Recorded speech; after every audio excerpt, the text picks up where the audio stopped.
This video today is for all the creative people.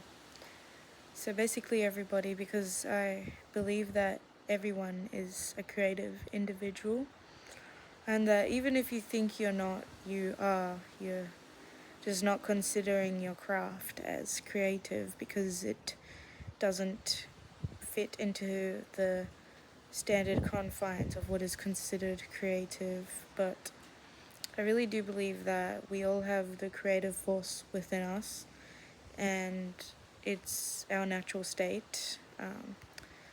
And we channel it in so many different ways.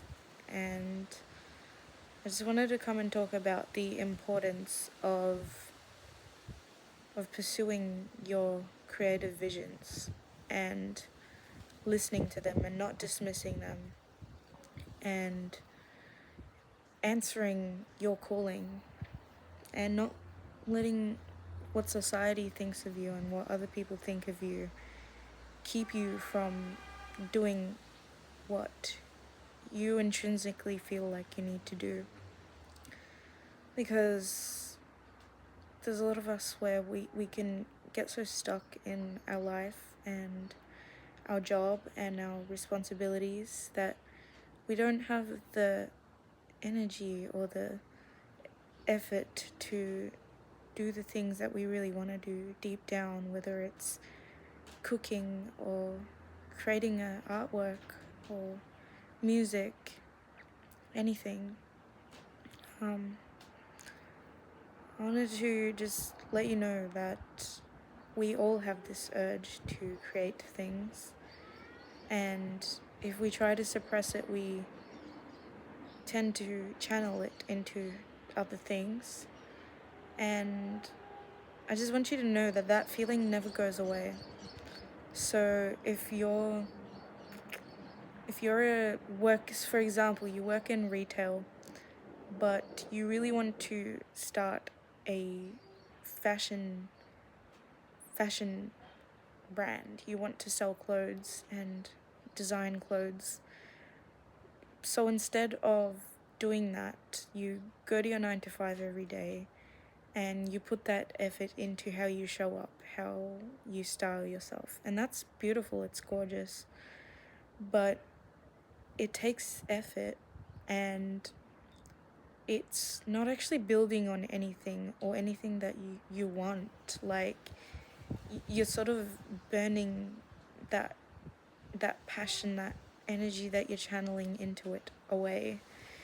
And my point for saying this is that I just want you to become aware of ways that you can pursue the things you really want to pursue and become aware of them, and do them in a way that builds something that's going to last, that you're proud of, that evolves.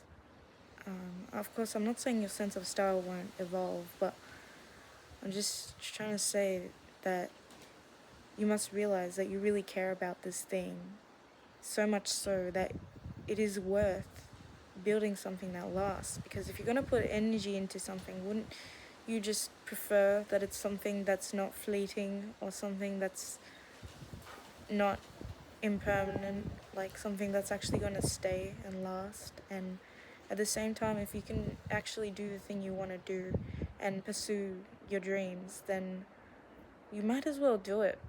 And it all starts with the little steps. Like, doing something is better than doing nothing. Even if you don't exactly know what it is you want to do, but you just feel you want to do something, just doing something, whether it's doodling or just giving a crack at an instrument, or trying a recipe, or even just like mixing things together to see what happens.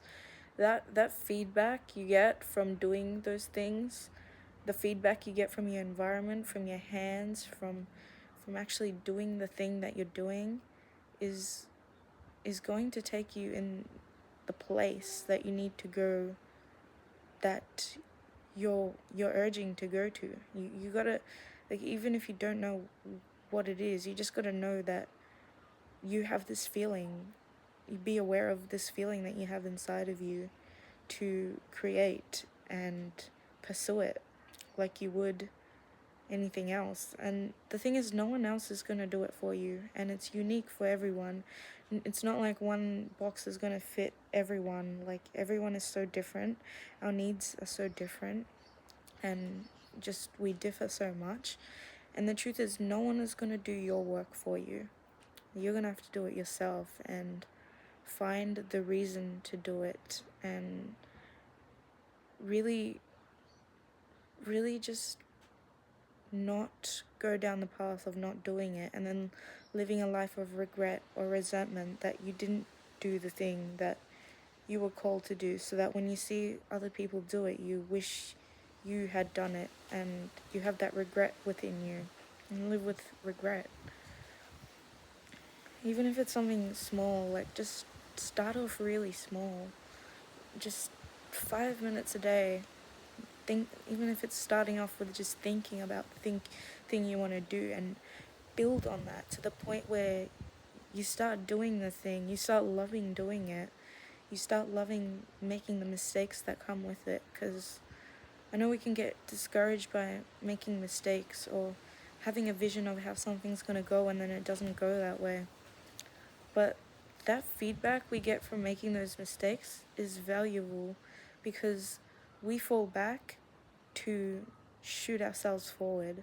We take one step back to take 5 steps forward every time, and even more sometimes.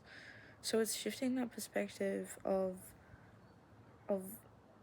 being happy and willing to make mistakes. I love making mistakes. I'm excited to make mistakes because I know that's an opportunity for me to grow, to skyrocket, and to gain feedback from that and become something I wasn't before and wouldn't have been able to become if it weren't for this mistake that I made. My best artwork comes from the times where I make the direst mistakes. I do something and something just completely unexpected, uncharted, unfathomable happens. And in the moment, it seems like a mess, but I persist through it. But of course, I'm not going to lie, there's been times where I stop. Then I look back at those pieces of work and I think, wow, there was something here that was trying to teach me something, and I wasn't willing. I wasn't in the space, in the mental space, the emotional space to learn what this experience was trying to teach me. It's only human to feel that way. There's learning that comes from that too, but I guess you can't just keep constantly doing things like that. At some point, you just gotta surrender. You gotta surrender to the flow of the river instead of resisting it to gain power over it. And what I mean by that is, when you're in the flow of a river or a riptide, anything with a current, would it be smarter to just surrender to the direction that it is flowing and to not resist the unknown? Or would it be smarter to push back against it, to try and collapse all the possibilities into the one that you deem to be safe and predictable and that your brain can predict? That takes so much more energy than just going with the flow. And when you go with that flow, you start to create the same momentum as that flow, and you start to gain energy and momentum, and that's how you start directing things to go your way. So instead of the opposite direction, which we're so used to going, which is to resist the flow of things and the unknown and try to push back on it into a reality that we can understand and are comfortable in, it's to just surrender and go with the flow and accept that the unknown is unknown, and instead of fearing it and resisting it, to find beauty in it and the process of it and learning it. Because all these mistakes we make, we don't even end up remembering them. We just remember them in the moment. But as time goes on, you only remember the moments that you grew and what came from those failures. You don't remember the failures themselves. Think of times when you learned something, when you learned how to talk or write or read. You don't remember all the times you stuttered or spelt a word wrong or read something incorrectly. You don't remember those things. You just remember how you are right now, the knowledge you have right now. And I think that's something we always forget. I really hope that you decide to go for the thing that is calling your name by your full government name, to go do that thing, the thing inside you that burns to be done, your desire, your passion, the reason why you get up in the morning, but you choose not to because you have doubts or you think there's not enough time in the day. There's always enough time in the day. You will, once you start tuning in to that thing that is inside you, that creative force, you will bend reality to be able to do it.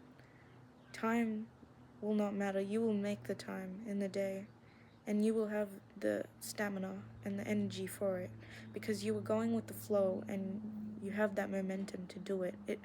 It all just starts falling into place once you do it, and you just got to do it to know what it's like. I can sit here and try and explain it as best as I can in all kinds of different ways with all kinds of different analogies, but the truth is you need to do it to know what it's like to have that experience, because someone can sit here and talk to you and tell you their experience and let you know, but it's not until you experience it yourself that you actually know how easy it is and how easy it becomes and how resisting it is the problem, and how you don't even know you're resisting it until you start flowing with it. I hope this really helps someone, and I hope you have a good week.